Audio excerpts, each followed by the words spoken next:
আসসালামু আলাইকুম। রিভিউজ টিউবের প্রথম ভিডিওতে সবাইকে স্বাগতম। আজকে যেই মুভিটা নিয়ে আলাপ করব, যে মুভিটার আজকে রিভিউ দিব, হুইচ ইজ ধুমধাম। 2025 সালের খুব রিসেন্টলি বের হয়েছে ধুমধাম সিনেমা, যার মেইন যে লিড রোলে আছে ইয়ামি গৌতম এবং প্রতীক গান্ধী। ইয়ামি গৌতমকে তো সবাই চিনেন, আর প্রতীক গান্ধী যে কিনা হচ্ছে স্ক্যাম 1992 যে সিনেমা, যে সিরিজ ছিল, খুবই হিট করছিল সেই নায়কটারই। সো বেসিক্যালি স্টোরিটা হচ্ছে যে নায়ক নায়িকা হচ্ছে অ্যারেঞ্জ ম্যারেজ হয়, এবং বিয়ের পরে, আমি স্পয়লার দিব না, বিয়ের পরে হচ্ছে যে বাসর যে ঘর, ওই রাতে বাসর রাতের হঠাৎ করে হচ্ছে যে ইন্ট্রুড করে যে কিছু একটা নিয়ে হচ্ছে তাদেরকে মানে মারতে আসছে বা কিছু একটা খুঁজতেছে।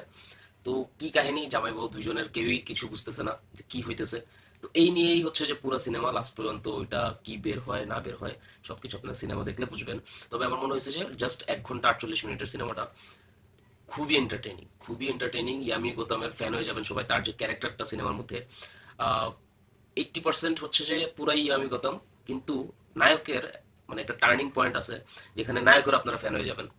সো পুরোটা মুভির মধ্যে ভালো কিছু অ্যাকশন সিকোয়েন্স আছে, small small action sequence, comedy, খুব ভালো ভালো কমেডি টাইমিং আছে, খুবই সুন্দর। গান ওরকম কিছু নাই, মানে টোটালি এন্টারটেইনিং। এটা নেটফ্লিক্সের সিনেমা ছিল, আমার কাছে মানে খুবই খুবই এনজয় করছি মুভিটা। আশা করি আপনারা যারা ভালো একটা টাইম কাটাতে চান, নেটফ্লিক্সে পেয়ে যাবেন, ওয়েবসাইটে অনলাইনে বিভিন্ন জায়গায় পেয়ে যাবেন। আশা করি যে মুভিটা সবাই দেখবেন।